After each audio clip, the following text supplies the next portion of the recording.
Enter the first Australian tunneling company. Career military men, they were not. Nobody in this unit had marched through Sandhurst or studied tactics at Staff College. They were miners. Hard rock men from the goldfields of Kalgoorlie, coal cutters from the Hunter Valley, tin scratchers from the Queensland Rangers.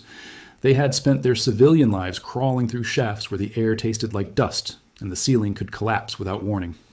They understood rock and pressure, and they knew the terrifying intimacy of working in spaces so tight that you could not turn around.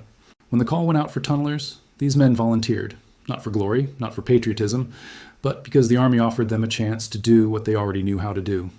The difference between a professional sapper and an Australian miner was the difference between a textbook and a scar. The British tunneling companies were brave and competent, but they worked by the book, set procedures, regulation timbers, standard drilling patterns. The Australians worked by instinct. They could read the ground the way a bushman reads tracks. They knew when clay was about to shift, when water seeped through a fault line. They could move through a tunnel in absolute silence, because in the mines back home, noise meant a cave-in, and a cave-in meant death. That silence was about to become the most important weapon on the Western Front. Tunneling began in late 1915 and continued through 1916 into 1917. The scale was staggering. 22 mines were planned along a 10-mile front, requiring tunnels, in some cases more than 2,000 feet long, reaching chambers beneath German lines. The deepest shafts dropped over 100 feet below the surface, punching through layers of wet clay and sand to reach a stratum of blue clay stable enough to support the tunnels without heavy timbering. The blue clay was a godsend, dense, quiet to dig through, and poor at transmitting sound. But to reach it meant passing through waterlogged layers where the walls wept and the floors turned to soup. The Australians worked in shifts around the clock, in conditions that would break most men within hours. Tunnels were narrow, barely wide enough to crawl on hands and knees. Ventilation was primitive, and the deeper they went, the worse the air became. Candles flickered and gasped, casting the walls in shifting shadows. Every bucket of clay and rock had to be hauled back by hand, passed from man to man in an endless chain, then hidden on the surface so German aerial observers could not detect fresh earth. The Germans were not stupid. They knew about mining and feared it. German engineers had listening units with sensitive geophones pressed against tunnel walls, straining to detect the faintest scraping or tapping. If they found a tunnel, the response was immediate and lethal. A countermine, a shaft driven toward the Allied tunnel, packed with explosives to collapse it and bury the diggers alive. This underground war produced some of the most claustrophobic and terrifying combat of the entire conflict. There were no trenches, no artillery support, no mates on your flanks. It was just you, the darkness, and the knowledge that somewhere in that darkness, a man with a stethoscope was listening for the sound of your heartbeat.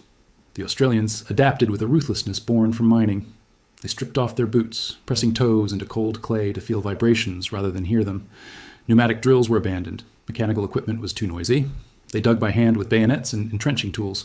Communication was silent. Hand signals, coded taps on timbers, never a spoken word. They pressed bare ears, even teeth, against rock to detect German tunnels approaching. This was a war fought in total darkness at the speed of geology, and the Australians were winning inch by inch. By early 1917, the network was nearly complete. 22 chambers had been carved beneath the German positions, and the work of packing them with explosives began.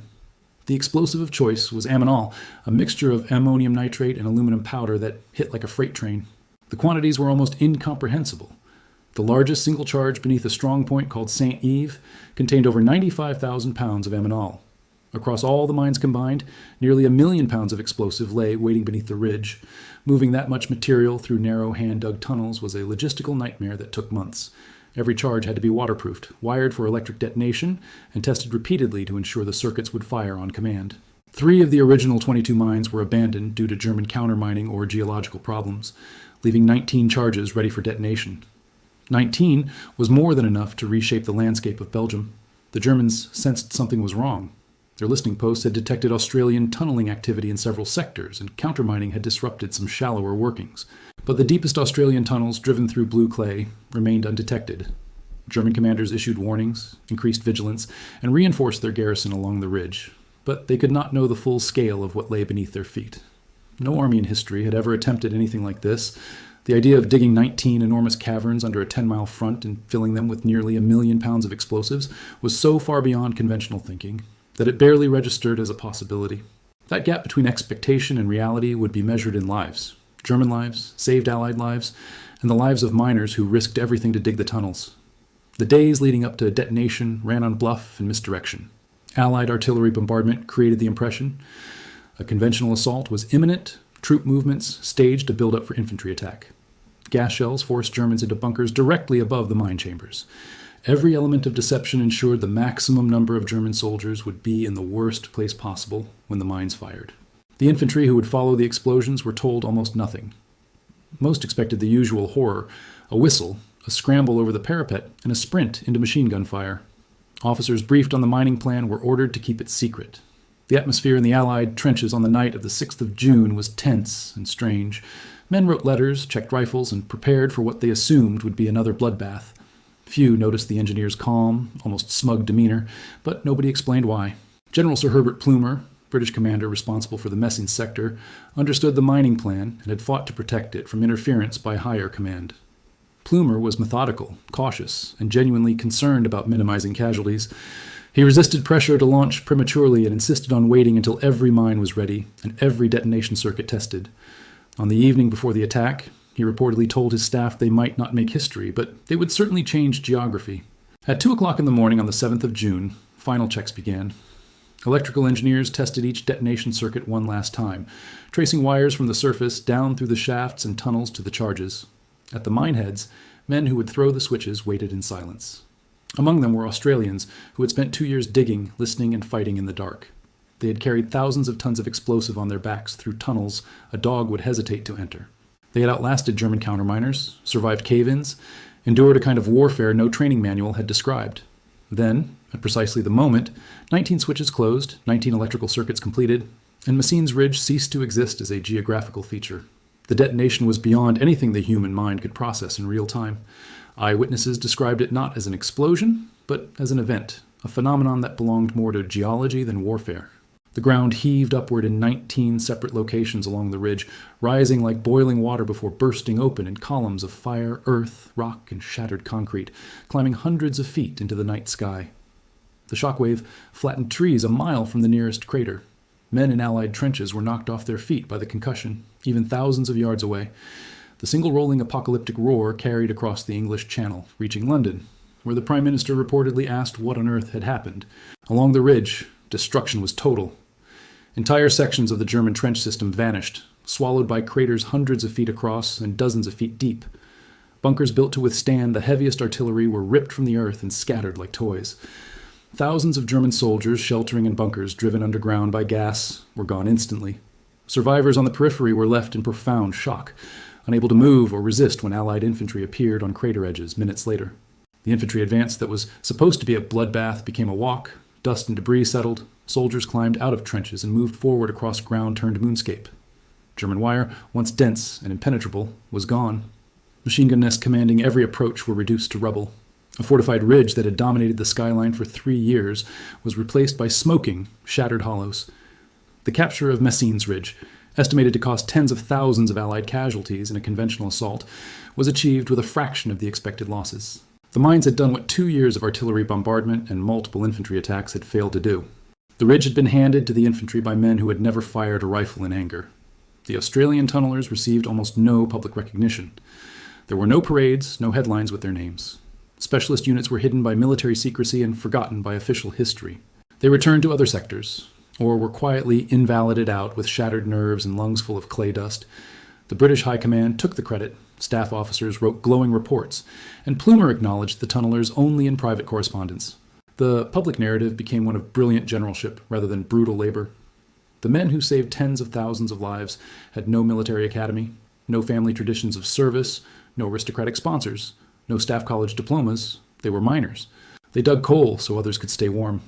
They crawled into holes for a living wage and came out covered in dust that would eventually finish them off.